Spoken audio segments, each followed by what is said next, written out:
नमस्कार, आदाब। आपका मेरी अपनी महफिल में एक बार फिर इस्तकबाल है, स्वागत है। आजकल मैं आपको सुना रहा हूँ मोहतरमा कुर्रतुल ऐन हैदर साहिबा का नावल चांदनी बेगम।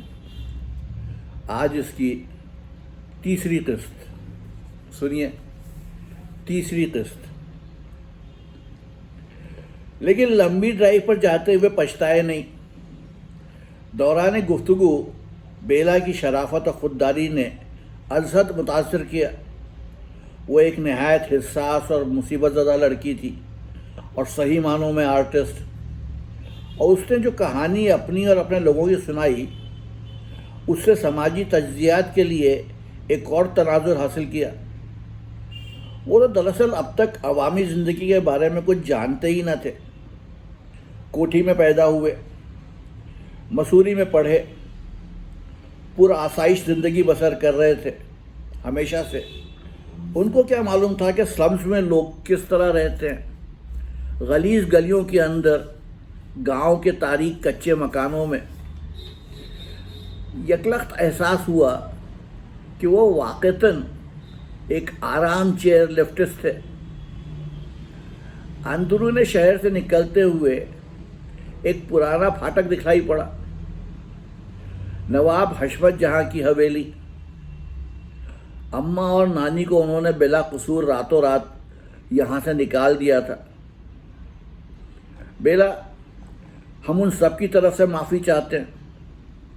हम लोगों ने इन गली मोहल्लों में बहुत चूतियाँ चटकाई। यहाँ शादी ब्याह, मंगनी, बिस्मिल्लाह, सुन्नतें, इन सारी तकरीबों में गाने के लिए आते थे। शादियों में अम्मा से एक गाना अक्सर सुना जाता, ओही रे देश बाबुल चुनरी भई महंगी, तो सिंदूर हुआ बड़ा मोल रे। वही सिंदूरा के कारण छूटा है बाबुल का देश रे। सिंदूर, शरबरी की बहस याद आई। कार की रफ्तार धीमे करते हुए कहा, यही सारा फितना है बेला।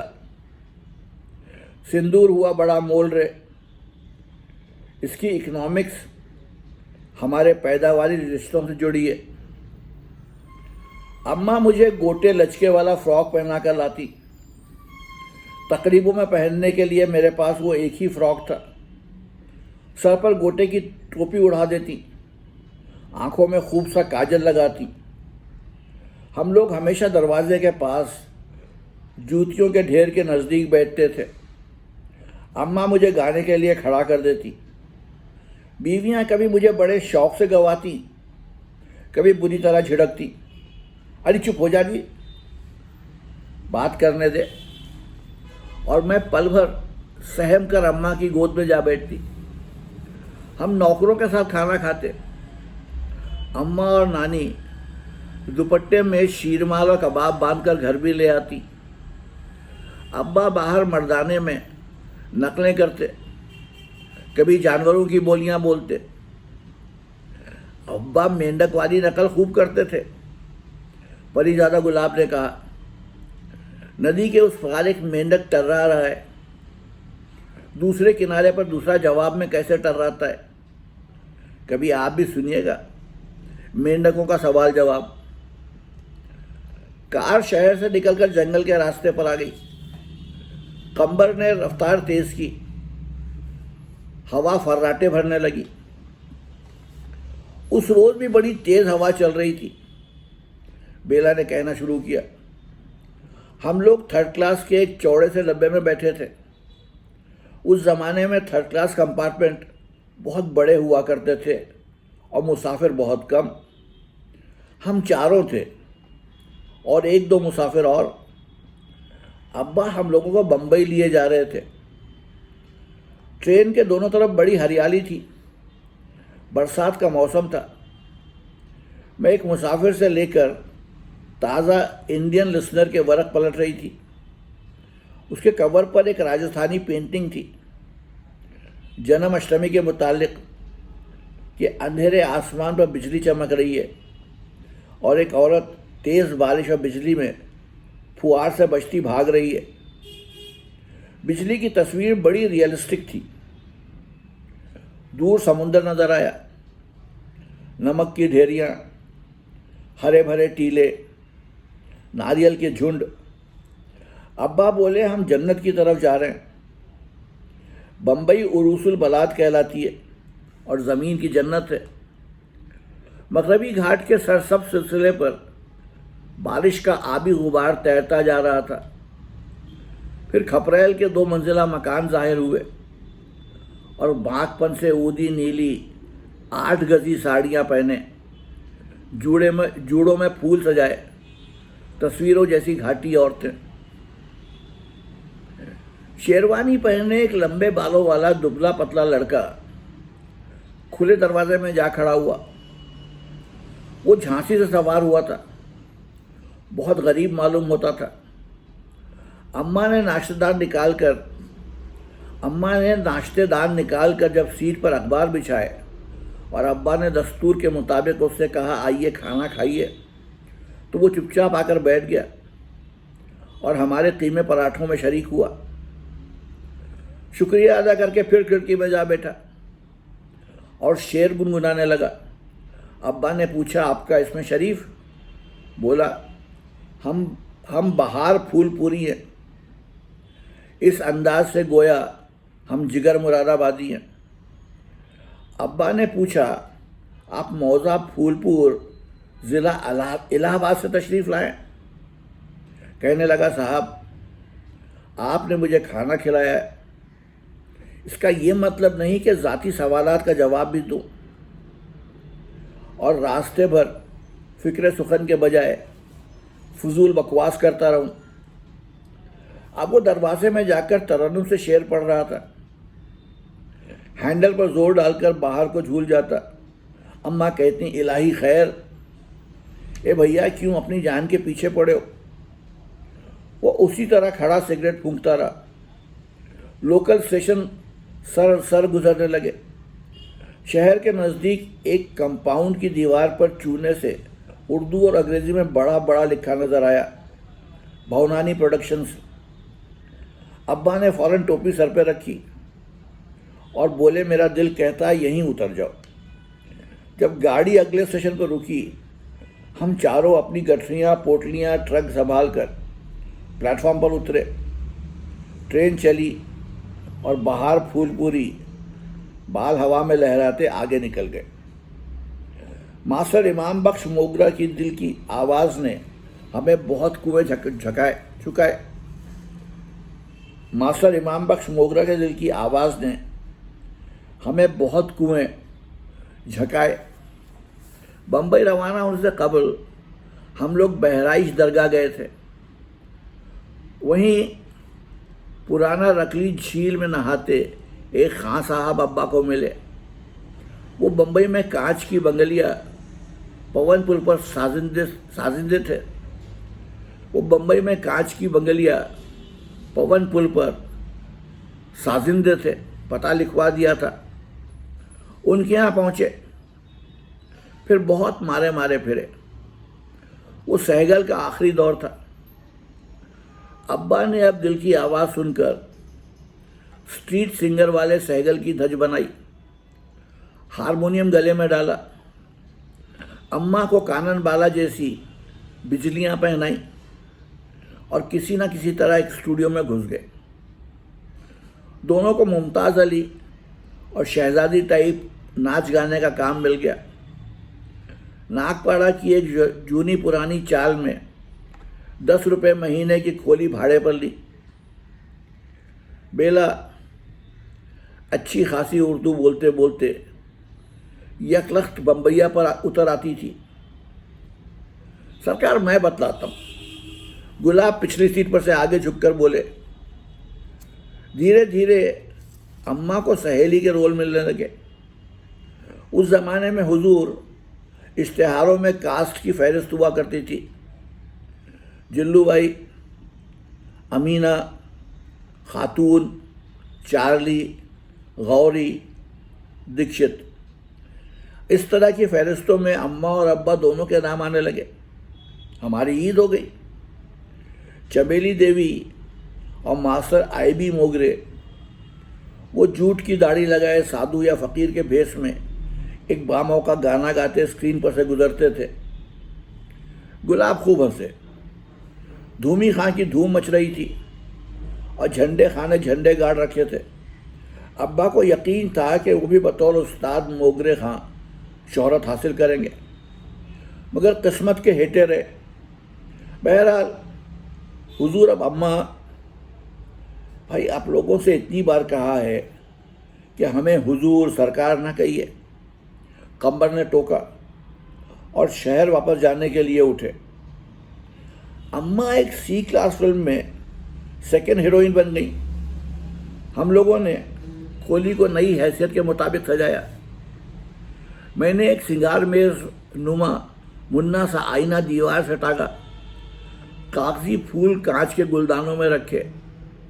घी के खाली टीनों में पौधे लगाकर अगासी के नीचे अटका दिए।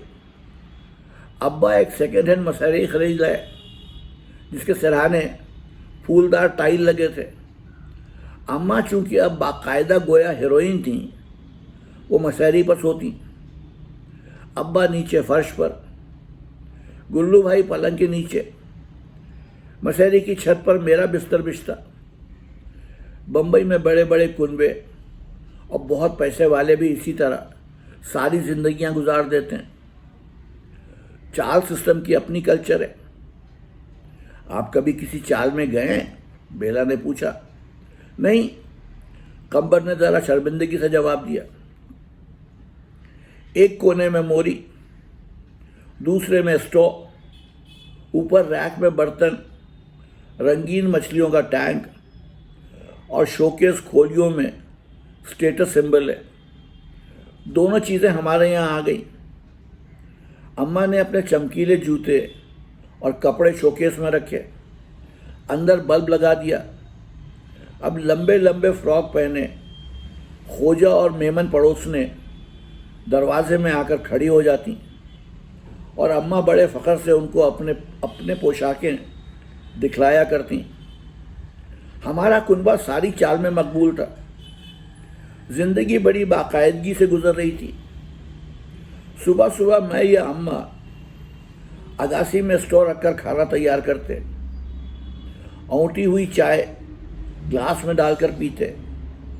गुलाब जाकर मुगल की दुकान से गरम ताज़ा डबल रोटी और मक्खन अंडे ले आते। नाश्ते के बाद खाना टिफ़िन कैरियर में रखा जाता। अम्मा और अब्बा नाश्तेदान संभाल रेलवे स्टेशन का रुख करते। दोनों हमेशा एक ही स्टूडियो में काम करते थे। मैं बस्ता उठाकर म्यूनसिपैलिटी के उर्दू स्कूल रवाना हो जाती।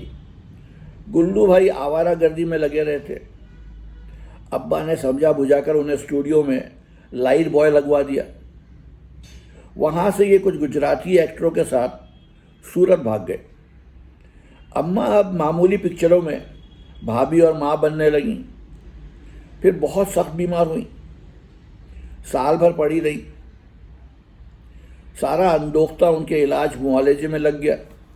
अच्छी हुई तो काम ना मिला।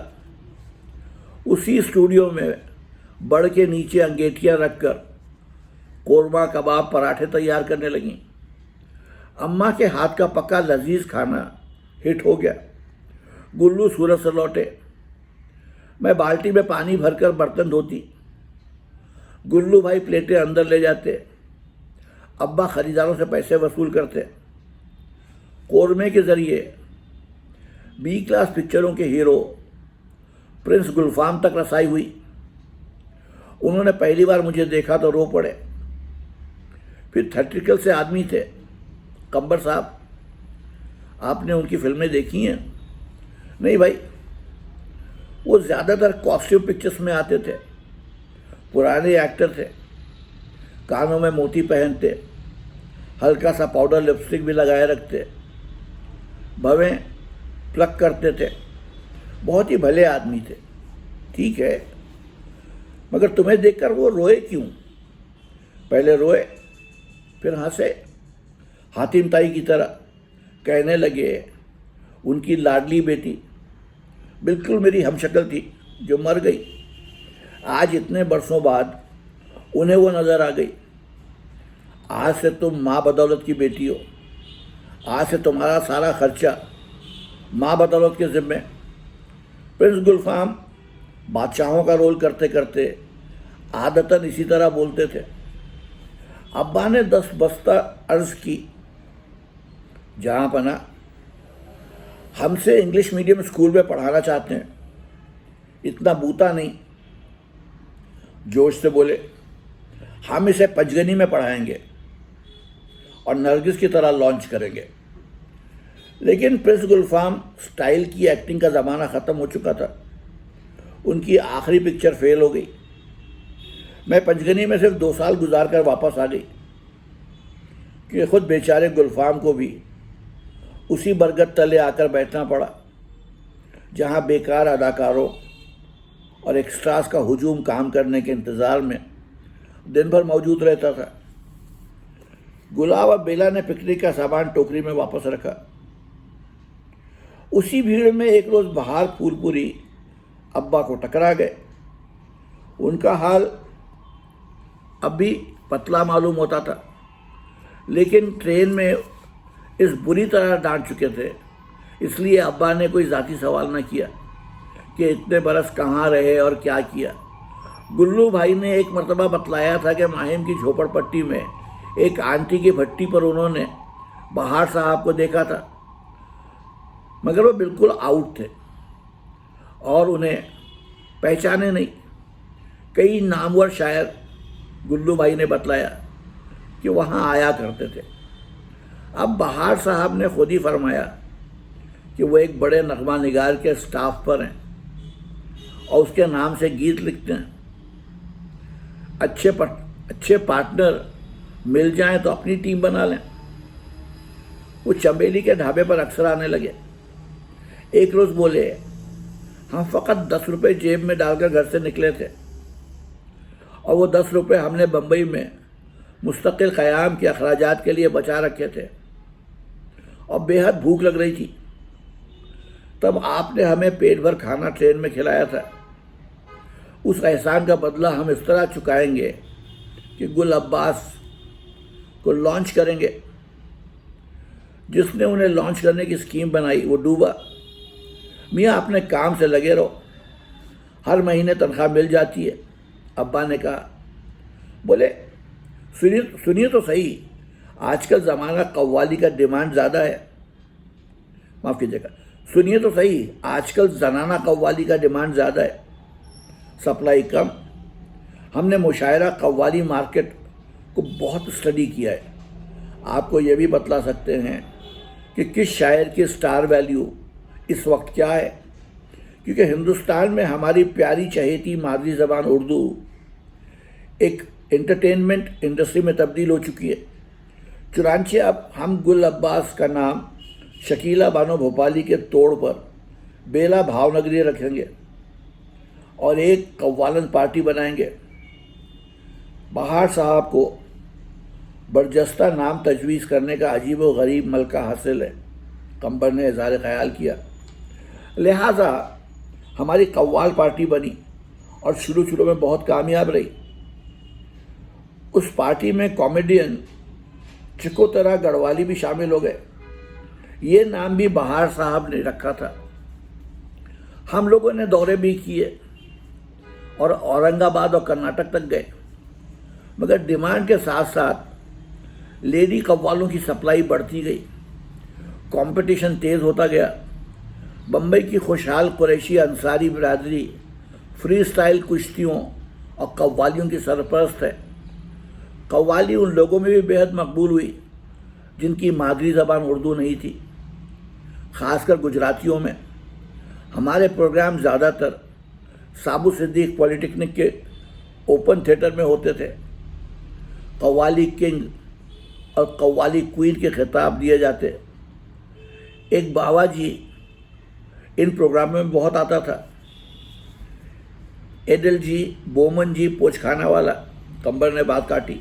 जी हाँ, उसको बहार साहब ने पटाया कि हमारे लिए पिक्चर बनाए। अब यहाँ से वापस जाते ही इंशाअल्लाह काम शुरू। मियाँ गुलाब ने अकब से इत्तला दी। ये रकाबगंज के बेकरी वाले जिनके यहाँ हम लोग ठहरे हैं, ये भी हमारे कव्वाली फ़ैन हैं। उनकी बेकरियाँ बम्बई और पूना में हैं और ये हमारे प्रोग्रामों में हमेशा आया करते हैं। उन्होंने अब्बा से इसरार किया, जब वतन तशरीफ़ लाए मेरे गरीब खाने पर क़याम फरमाइए। शहर करीब आ रहा था। निशातगंज के बाज़ार में कार रोक कर कंबर ने गुलाब से कहा, भाई ज़रा हमारे लिए एक पैकेट गोल्ड फ्लैग तो ले आइए। पैसे निकाल कर दिए। वो मुस्तैदी से उतरे। गोल्ड फ्लेक ना मिले तो कोई और ब्रांड चलेगा? जी नहीं, वही तलाश कीजिए। वो दुकानों की तरफ लपके। बेला ने लंबी सांस भर के सीट से सर टिकाया। इखलाकन गुफ्तगू जारी रखने की गरज से कंबर बोले, अब बहार साहब के दिन भी फिर जाएंगे। बज़रिए सनोबर पिक्चर्स, वो तो ऑलरेडी फिर गए। उनका बॉस शायर पाली हिल पर अपने लग्जरी फ्लैट में रहता है, 3 मोटरें रखता है। ये बेचारे बरसों से एक बालकनी में पड़े हुए थे, लेकिन गला गजब का पाया है। मुशायरों में उनका तरन्नुम हिट हो चुका है, दूर दूर बुलाए जा रहे हैं।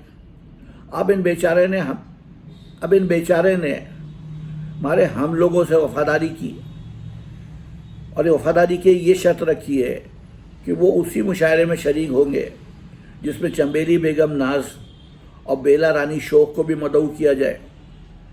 एक बार वतन गए थे, वालदैन ने शादी कर दी, बीवी को साथ ना ला सके। अब कह रहे थे कमरा मिल जाए तो बीवी को ले आएंगे।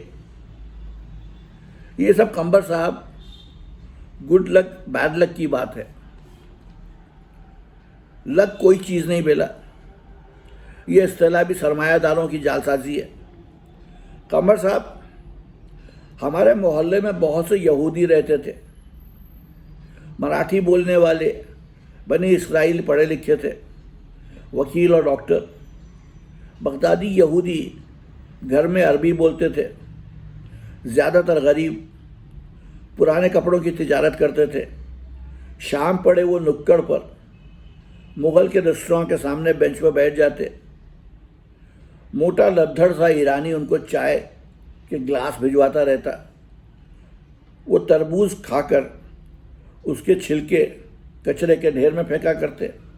रफ्ता रफ्ता वो सब इज़राइल चले गए। दाऊद नसरुल्लाह टैक्सी ड्राइवर हमारी चाल में रहता था। उसकी बीवी का नाम रोज़ा था, लड़की रबेका, बूढ़ी माँ हन्ना। रबेका फोर्ट में टाइपिस्ट थी। नसरुल्लाह दाऊद भाई कहलाता था, बहुत नेक दिल आदमी था। अम्मा जब बीमार पड़ी, हमारा कड़की का ज़माना था, वो अम्मा को बिला किराया लिए बराबर अस्पताल ले जाता रहा। उसका लड़का इज़राइल जा चुका था, वहाँ फ़ौज में सोल्जर भर्ती हो गया था। रोज़ा ने उसकी तस्वीर दीवार पर लगाई जिसमें वो वर्दी पहने बंदूक ताने खड़ा था। वो तस्वीर देखने के बाद गुल्लू भाई ने अम्मा से कहा था, अब दाऊद भाई की टैक्सी पर हरगिज़ मत बैठना, और ये बेला की बच्ची अगर उनके यहाँ गई तो मैं इसकी टांगें तोड़ दूँगा। वो लोग हमारे दुश्मन हैं। ज़ाती दोस्ती और पास पड़ोस का लिहाज कौमी दुश्मनी के सामने कोई हकीकत नहीं रखता। दाऊद भाई की 90 साला माँ हन्ना सारी चाल की ओल्ड मामा थी। मराठे उसे हन्ना ताई कहते, साउथ इंडियन हन्ना अम्मा, गुजराती हन्ना बहन या बा, मुसलमान हन्ना बाई या हन्ना बी। 30 साल से उसने अपनी खुशमिजाज बहू रोज़ा से बातचीत बंद कर रखी थी। सफ़ेद चोगा पहने आराम कुर्सी पर बैठी, बाइकला से गोग के इबादत गुजारों के लिए गोल टोपियाँ सीती रहती थी। कभी कभी अरबी में बड़बड़ाती। मुझे उसे डर लगता था। खपती बुढ़िया थी, आसेब सी। हमारी कव्वाल पार्टी फेल हो गई। Rock and roll type qawwali का जोर बन रहा। अब्बा ट्रेडिशनल म्यूजिशियन है, वो रॉक एंड रोल के लिए राजी ना होते। दूसरे कमर्शियल कव्वालनों ने बड़े बड़े ऑर्केस्ट्रा तैयार कर लिए, ड्रम, इलेक्ट्रिक गिटार वगैरह। हमारे पास वही तबला, हारमोनियम। इतनी पूंजी भी न थी कि अपनी पार्टी को मॉडर्न बनाते। अम्मा की फिल्मों के ज़माने में घिसी हुई कारचोबी साड़ियाँ पहनकर स्टेज पर जाते। आखिरी बार हमने अंधेरी में प्रोग्राम किया। वहाँ हमारे फटीचर गेटअप और रवायती कव्वाली पर शूटिंग हो गई। घर वापस आकर मैं खूब रोई। अम्मा नाकामियाँ सहने की आदी थीं। चुपचाप स्टोव के पास उकड़ू बैठकर चाय औटाने लगी। मैं आंसू बहाती रही। काफ़ी रात गए। बाहर साहब दम दिलासा देने तशरीफ़ लाए। कहने लगे, हूटिंग फलां कव्वाली ग्रुप के आदमियों ने की थी, वो तुमको बिल्कुल लाइन से बाहर कर देना चाहते हैं। अब्बा ने टीन की कुर्सियाँ बरामदे में डाली, जो सारी चाल का कॉमन वरांडा है। बाहर साहब एक पनामा सुलगा कर बोले, फिल्म बनाने के लिए एडल जी को पटा रहा हूँ। बेला पर प्रिंस गुलफाम का बड़ा एहसान है। पंचगनी भेजकर उसकी ज़िंदगी बना दी। उनकी हालत बहुत सकीम हो चली है। उनके एहसान का बदला यूँ चुका सकते हैं कि पिक्चर उनसे डायरेक्ट करवाएं और बाप का रोल भी वही करें। देवताड़ बाराबंकवी के नाम से कहानी और मुकालमे में माफ़ कीजिएगा देवताड़ बाराबंकवी के नाम से कहानी और मुकालमे मैं लिखने शुरू करता हूँ। बस अब एडल जी से रुपया लेना बाकी है। उस वक्त तक मुशायरों की आमदनी पर गुजर कीजिए। उनके जाने के बाद अम्मा, अब्बा, गुल्लू तीनों सो रहे। पतिव्रता अम्मा अब फर्श पर सोती थी, क्योंकि अब्बा ज़ईफ़ हो चले। उनको आराम की ज़रूरत थी। वो मसहरी पर और गुल्लू उसकी छत पर, मैं मसहरी के नीचे। मैं कुर्सियाँ उठाने बाहर गई तो वहीं जंगले से टिककर फिर रोने लगी। हम लोग 5वें माले पर रहते हैं। उसी माले के सिरे पर नसरुल्ला की खोली थी। नीचे अहाते में एक अंधा कुआं है। कहा जाता है कि स्मगलर अपना माल लाकर उसमें छुपा देते हैं। अंधेरी रातों में ऊपर से देखिए तो बहुत खौफनाक लगता है। मैं जंगले पर झुकी उसी कुएं को तक रही थी कि आहट हुई। घुप अंधेरी रात, सारी चाल में सन्नाटा।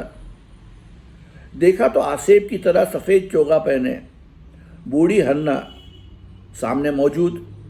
वो अक्सर सारी रात अपनी आराम कुर्सी पर गुजार देती थी, जो उसके कमरे के सामने वरांडे में रखी हुई थी।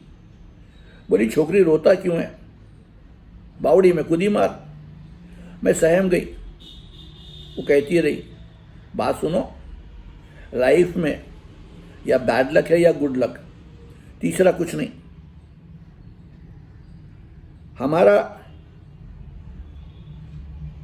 हमारा हस्बैंड इराक से इधर चला आया। वही दिन दूसरे जहाज से उसका भाई अमेरिका चला गया। उसका फैमिली उधर ऐश करता है। मैंने 50 बरस इस खोली में निकाल दिया। हमारा मुल्क ना बदला। हमारा छोकरा टैक्सी ड्राइवर ही रहा।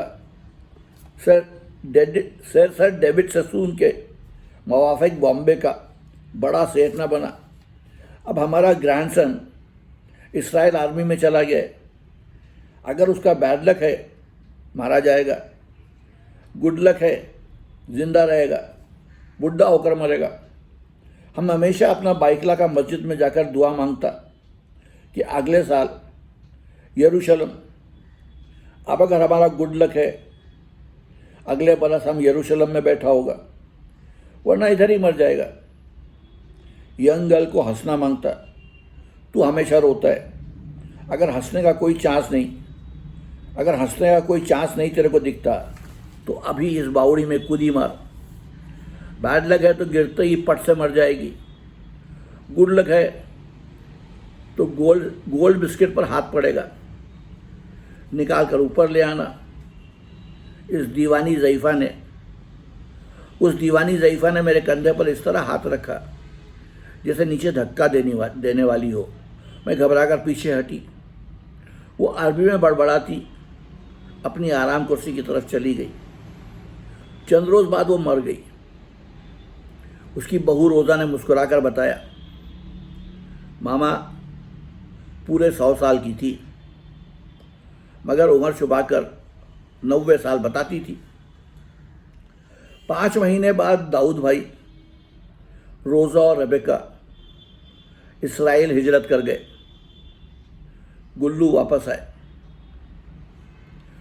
पोच खाना वाला का खत आया है, वो रुपया लगाने के लिए तैयार है। हम लोगों को फ़ौरन बुलाया है कहानी पर बैठने के लिए। ओह वंडरफुल, मुबारक हो। मगर कहानी पर किस तरह बैठते हैं?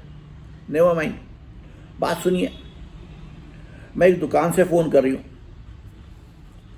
अभी मैंने अम्मा से कहा मैं किसी पिक्चर में काम नहीं करूँगी। इस पर उन्होंने मुझे खूब मारा। परसों पिकनिक पर तुमने किसी मारपीट का जिक्र नहीं किया, करती कैसे? गुल्लू जो सर पर सवार थे। अम्मा कहने लगी, कंबर मियाँ के भर्रे में ना आना, हम रईसों को खूब जानते हैं। डोमनी से अगर निकाह कर भी लें, चंद रोज बाद छुट्टी। निकाह ब्याह का ये कौन तस्करा था? कंबर अली सरपटा गए। नर्वस होकर फिर हकराने लगे। भाई हमने तो कुछ भी नहीं किया। अम्मा तो समझ गई हैं। अब्बा अब्दुल रहमान बेकरी वाले, पास पड़ोस के लोग, कंबर मियाँ को ठंडे पसीने आ गए। रुमाल निकाल कर चेहरा साफ किया। अब ये चाहते हैं फ़ौरन मुझे यहाँ से ले जाएं बम्बई। मशवरे हो रहे हैं आपस में। भेजते हैं हमें बनारस में मसनवी ज़हरे इश्क। आपको मजाक सूझ रहे?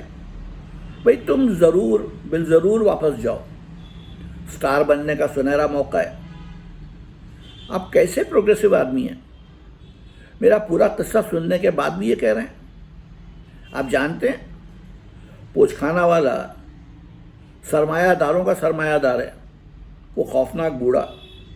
तुम कहती हो तुम्हारी वालिदा ने और तुमने हमेशा नहायत शरीफाना ज़िंदगी गुजारी।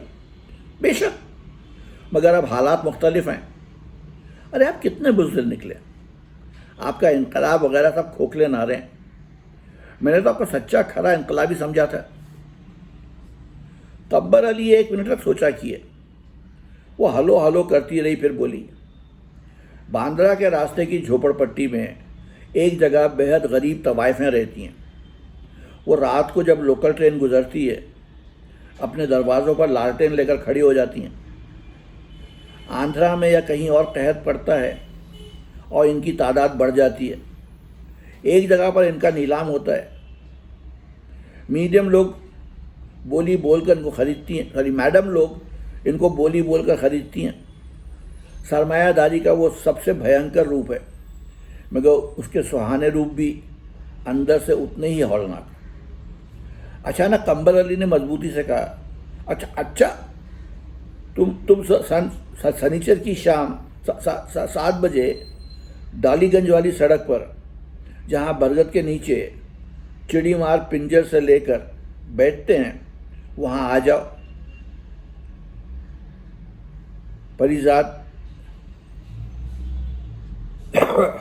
परिजात को किसी तरह काटो।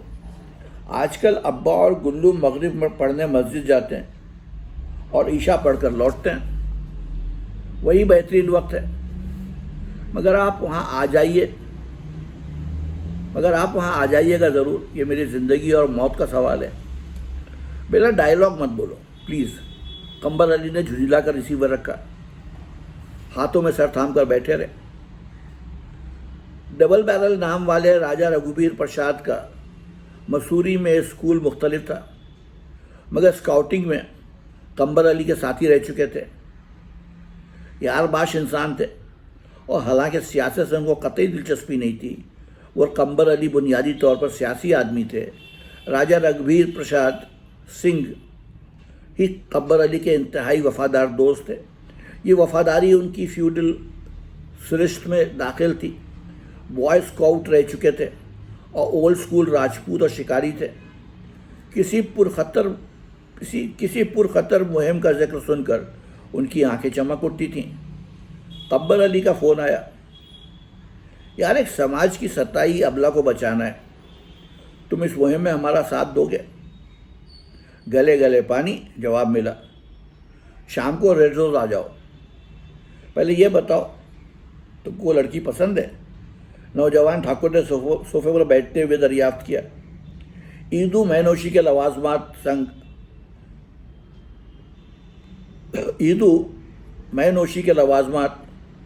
संग सब्ज की मेज़ पर रख गए।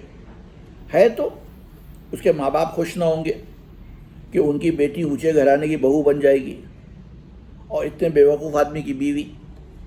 फिल्मी माँ बाप, तुम उनकी जहनीत से वाकिफ़ नहीं, कंबर ने जाम उठाते हुए ऐसे तजुर्बाकार अंदाज में कहा गोया पैदा ही फिल्मी माहौल में हुए थे।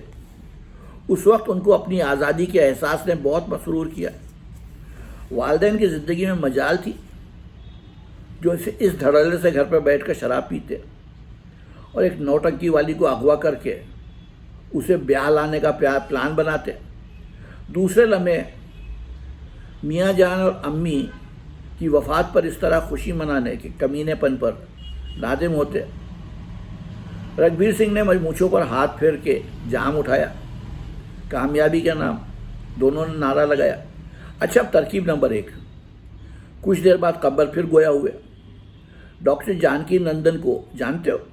हमारा पुराना यार है, उसने अपना क्लिनिक खोल रखा है। माँ operation theatre. Oh my God, ये चक्कर है? रघुवीर प्रसाद ने घबरा कर पूछा। अरे नहीं भाई, लाहौल वाला खुद, बात तो सुनो। बेला एक्टिंग करेंगी कि उनके पेट में उठा है जोरों का दर्द, हमें फ़ोन करवाएंगी, हम जानकी को भेजेंगे, वो बता देंगे एपेंडिसाइटिस, फ़ौरन अपने क्लिनिक ले जावेंगे। माँ बाप और भाई बाहर बैठे रहेंगे। ऑपरेशन थिएटर के अंदर सफ़ेद मास्क, सफ़ेद एप्रन पहने दूल्हा मौलवी और गवाह मौजूद। फ़ौरन से पेशतर अक़द और हम दोनों गायब। और उसके बाद फ्रॉड और अगवा के इल्ज़ाम में तुम और जानकी नंदन गिरफ्तार। शाबाश कंबर अली, हमें अफसोस है कि तुम ज़्यादा कुन ज़हीन होते जा रहे हो और इन फिल्मी लोगों की संगत में रहकर सिनेमा का असर भी तुम पर हो गया है। तुमने ये एकदम थर्ड क्लास पिक्चर का सिनेरियो तैयार किया है। Forget it. फिर क्या करें? कंबर अली ने मुंह लटका कर पूछा। हमें ज़रा सोचने दो। रघुवीर प्रसाद सिंह ग्लास हाथ में लेकर सोफे पर नीम दराज हुए, आंखें मूंद लीं।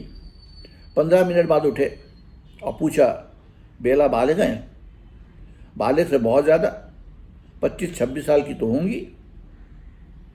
हम अपने चुनहट वाले बंगले पर रखेंगे।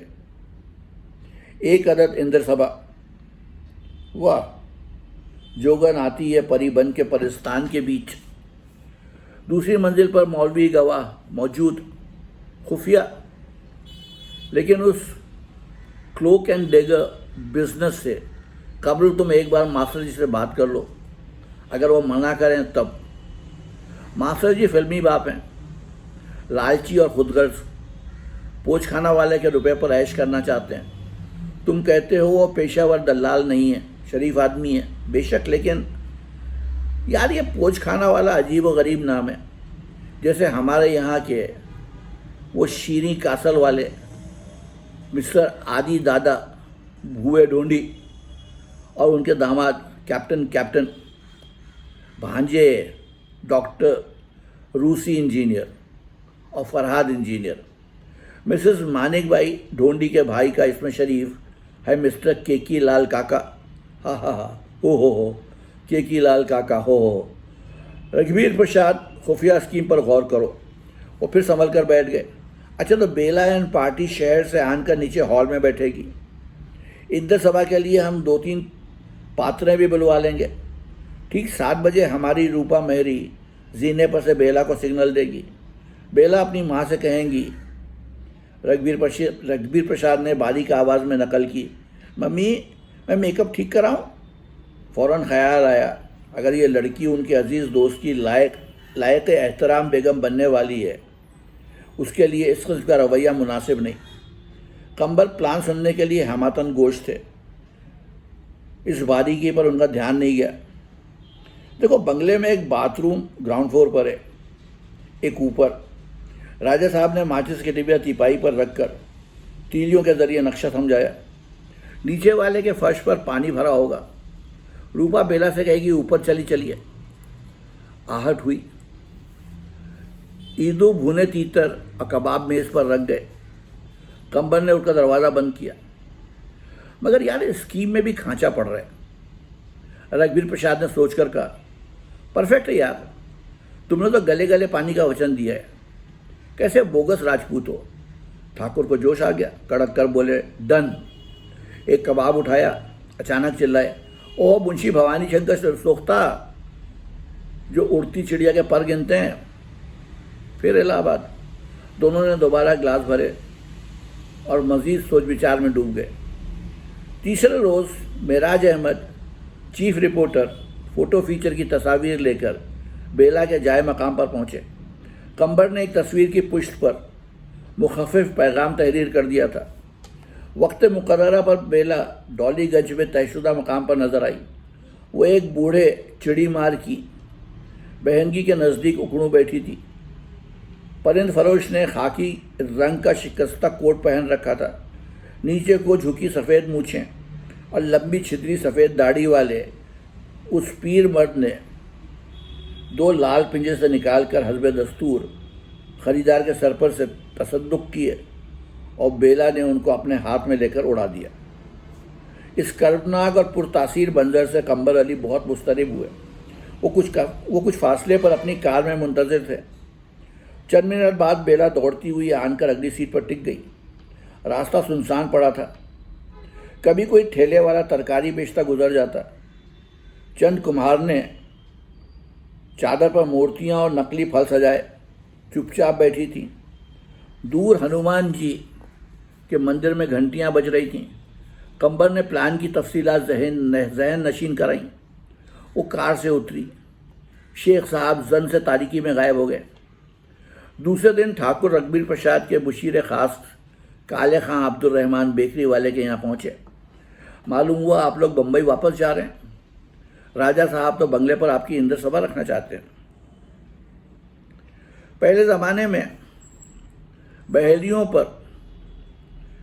पर सवार इंद्र सभा के ताइफे जंगल में मंगल लगाने इस 2 मंजिला गार्डन हाउस पर पहुंचते थे।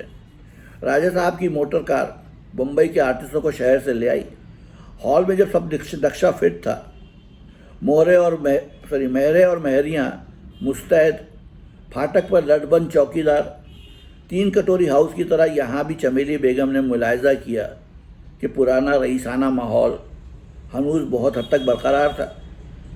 गंधर्व जाति की बागेश्वरी देवी माँ पार्टी अपने गांव से आ चुकी थी। पात्रों को देखकर चमेली बेगम बहुत हैरान हुई। इतना तवील अरसा बम्बई में गुजार कर उनको पात्रें याद ही नहीं रही थीं। शहर से मेहमान अभी नहीं पहुँचे थे। बंगले के हॉल के अंदर बेला सब्ज परी के मेकअप में जगमगा रही थी और अब चाह से यूसुफ को निकलवाओ, हमारे अंधेरे में घुटता है दिलाराम हमारा। गुलाब पुखराज परी के भेष में इतराए फिर रही थी। गुलाब पुखराज परी के भेष में इतराए फिर रहे थे। चकोतरा गढ़वाली काला देव बने थे। चमेली बेगम प्लास्टिक के पर दुरुस्त कर रही थी। इसी लखनऊ के अंदर अख्तरी बाई वाली इंद्र सभा में तमाम पर असली इस्तेमाल किए गए थे। चिड़ियों के पर, उनको मुख्तलिफ रंगों में रंगा था। मास्टर मोगरा ने आह भरी। तहमद और फटी कमीज पहने नंगे पांव सियाफाम देहातियों की एक टोली वारिद हुई। वो 5 थे और एक नन्हा सा काला बच्चा छोटे छोटे कदम रखता उनके साथ चल रहा था। अस्सलाम वालेकुम काले खां भाई, टोली के लीडर ने आवाज़ दी। काले खां बरामदे से उतरे। ओहो हनीफ भाई, आओ आओ। वालेकुम अस्सलाम।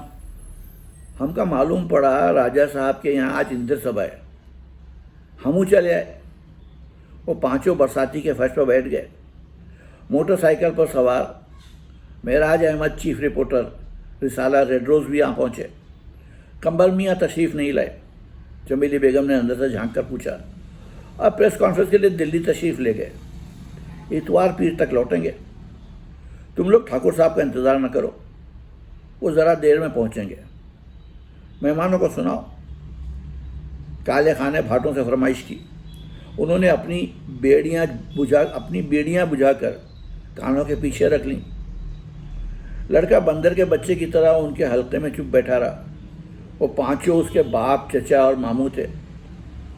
वो उनकी आवाज़ें सुनते सुनते बड़ा होगा तो इसी तरह आला उदल सुनाकर अपनी रोज़ी कमाएगा, जिस तरह उस्ताद मोगरा ने अपने बाप, चचा और मामू से अपना फ़न सीखा था।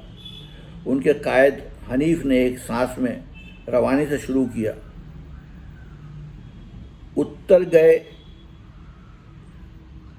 गई गढ़ बहराइच, दक्षिण गई शाह मदार, पूर्वी गई नगर अयोध्या, जामा राम लेहन अवतार।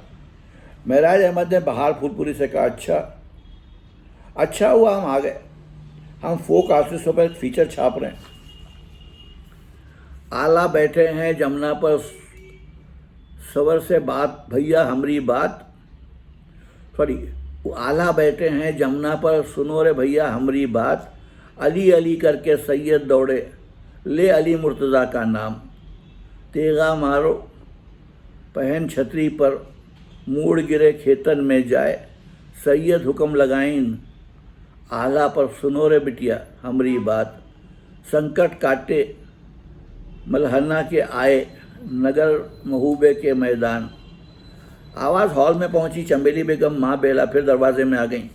अम्मा ये क्या कह रहे हैं? अरे तुम क्या जानो, बम्बई की छोकरी। जाओ अंदर बैठो। चमेली बेगम ज़रा परेशान थी, मेहमान अब तक क्यों नहीं आए। मगर ये वक्त के पाबंद अहले बम्बई थोड़े ही हैं। यहाँ तो बिल्कुल देहाती गढ़ी वाला माहौल था। रात भर बैठे आला ही सुनेंगे।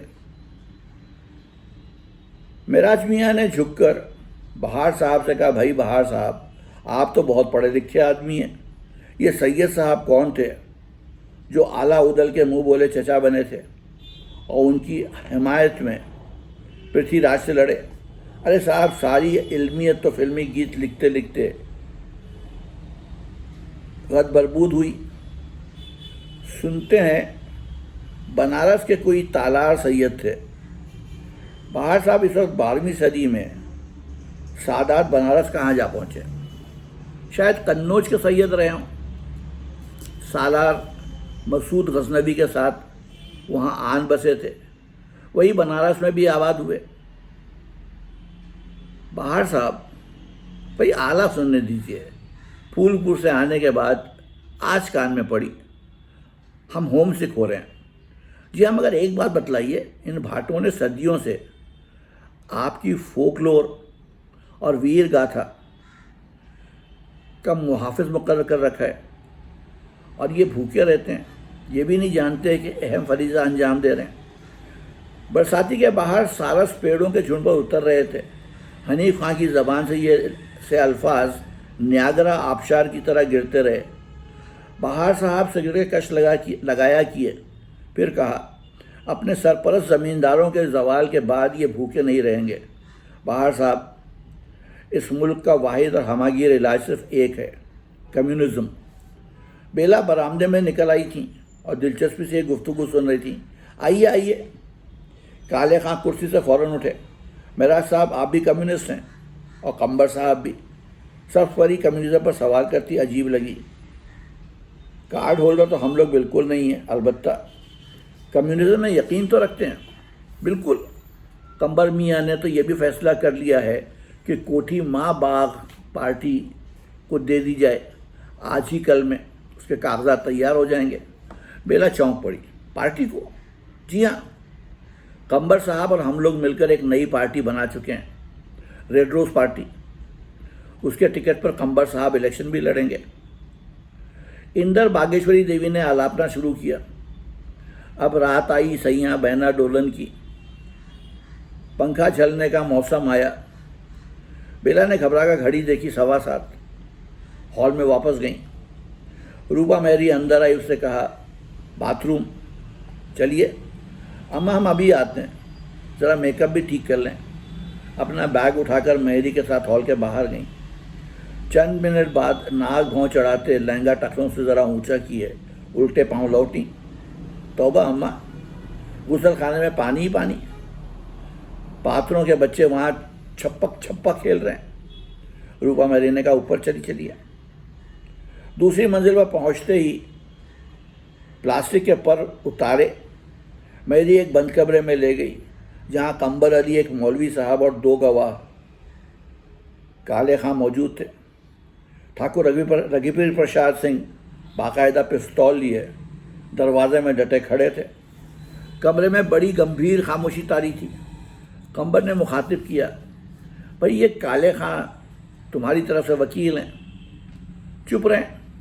काले खां ने कहा, शरायत क्या है कंबर भैया? भाई शर्तें क्या होंगी? ये तो खुशी और मोहब्बत का सौदा है। हम दरवेश आदमी, महर कितना? शरई, हम तो कोई माल व मता नहीं रखते, पर जनता के लिए वक्फ करने वाले हैं।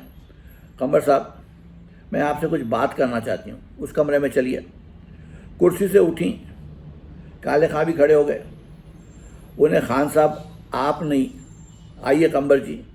कंबर हैरत से उनके साथ दूसरे कमरे में पहुँचे। वो एक स्टूल पर बैठ गई। रेड रोज़ आपको मेरे महर में लिखनी होगी। क्या? जी, कौम से ज़्यादा आपके बीवी बच्चों का उस पर हक है। आपकी ये ऑल फॉल बहुत सुन चुकी हूँ, इनकलाब और फलाना ढिमाका, ऑल ब्लडी नॉनसेंस। आप प्राइवेट प्रॉपर्टी में तो यकीन ही नहीं रखते, और मैं अपनी नानी जाफ़र बांदी और माँ अल्लाह जिलाई उर्फ चमेली की तरफ 1 मिनट के नोटिस पर महल बदर होने को तैयार नहीं। मगर भाई, कंबर का मुंह खुला का खुला रह गया। ज़बान में शदीद लुकनत पैदा हुई। तुमसे हमने कब कहा था शादी करने को? तुम्ही ने हमसे कहा। तारीख पहाड़ी रास्तों पर चलने के आदि चकोतरा गढ़वाली दबे पांव सीढ़ियां चढ़कर ऊपर आ गए। बालाई बरामदे में इधर उधर झांक कर कमरे की खिड़की के नज़दीक दुबक गए। वो काले देव के भेष में थे। चेहरे पर काजल पोत रखा था। स्याह पोशाक अंधेरे में राजा रघुवीर प्रसाद को दिखलाई न दिया। आप कॉल दे चुके? कॉल कैसा? आपने उस रोज़ कार में प्लान बताते वक्त कहा था आप मेरी हर शर्त मान लेंगे। कहा था या नहीं? हमारा तो इस तरफ ख्याल ही नहीं गया था। हम तो सोच भी नहीं सकते कि तुम तो इतनी ये आपके बाप दादा की जायदाद में आपकी औलाद के लिए बचाना चाहती हूँ, ताकि आप बेवकूफ़ी में आकर इसे रेड रोज़ पार्टी के नाम ना लिख दें। कैसा रेड रोज़ और कहाँ का लाल गुलाब? चलिए उधर निकाह पढ़वाइए। चकोतरा गढ़वाली घबरा कर बदसूरत जीने के सिमट पड़े। वहाँ उनको राजा साहब ड्यूटी पर खड़े दिखलाई दिए। वापस मुड़कर चारों तरफ देखा। बरामदे पर पाँव टिकाकर पहाड़ी ऊद बिलाऊ की तरह पर नाले पर उतरे और जस्त भरकर पाइप के जरिए बरसाती में वापस पहुंच गए। दम खुद रहे। ये रईसों का मामला है और औरत का चक्कर। फिलहाल चुप सादे रहना ही बेहतर है, वरना फंस जाओगे बच्चू। उन्होंने अपने आप से कहा। हाथों की गर्द साफ करते जाकर एक मोंडे पर बैठ गए। जेब से बांसुरी निकाली और धीरे धीरे मधु माधुरी रागनी बजाने लगे। निकाह के फौरन बाद शेख व बेगम कंबर अली खाना बाग के अकबर जीने पर पहुंचे। ठाकुर रघुवीर प्रसाद वहां पहले से चौकस खड़े थे। माँ पिस्तौल। कार का दरवाज़ा उन्हें कार का दरवाज़ा उन्हीं ने हाथ बढ़ाकर खोला। निकाबपोश हसीना सवार हुई। कंबर अली और उनके मुहिम पसंद ख्वाजा ताश ने मुस्कुराकर उंगलियों से बॉय स्काउट वाला कामयाबी का सिग्नल एक दूसरे को दिया। कंबर अली ने कार स्टार्ट की। अमावस की काली रात में गायब हो गए। आगे जाकर शाहजहांपुर बरेली वाली शाहराह का रुख किया और काठ गोदाम रवाना हुए और मुस्कुरा के फरमाया, मूनशाइन थिएट्रिकल कंपनी ऑफ काठ गोदाम की इंदर सभा का ड्रॉप सीन। मामला इतना नाजुक था कि नैनीताल में पहले से बुकिंग नहीं करवाई थी। पहुंचने पर मालूम हुआ किसी अच्छे होटल में जगह नहीं। मजबूरन रात गए राजा साहब 3 कटोरी के होटल पर रवाना हुए। बाबू कालीचरण रस्तोगी मैनेजर उनको बचपन से देखते आए थे। बैरिस्टर अली और उनकी बेगम की ज़िंदगी के आखिरी दिनों में रानी साहब के इमा पर उन्हीं ने मुंशी सोख्ता से दरियाफ्त किया था कि बॉबी मियाँ की शादी के साथ ही अगर सफ़िया बिटिया और कंबर मियाँ का निकाह भी हो जाए तो इस होटल में उनके लिए भी कमरे आरास्ता करवा दें। अब क्या देखते हैं कि साहबजादे एक बुरका पोश को साथ लिए खड़े। ठीक है, रईस बाप के मरने के बाद बेटे बदरा हो जाते हैं, मगर ऐसी बेगैरती भी क्या कि खुद होटल 3 कटोरी में किसी आवारा लड़की को बुरका उड़ा कर ले आए। बूढ़े मैनेजर ने रजिस्टर के सामने नहीं सरकाया।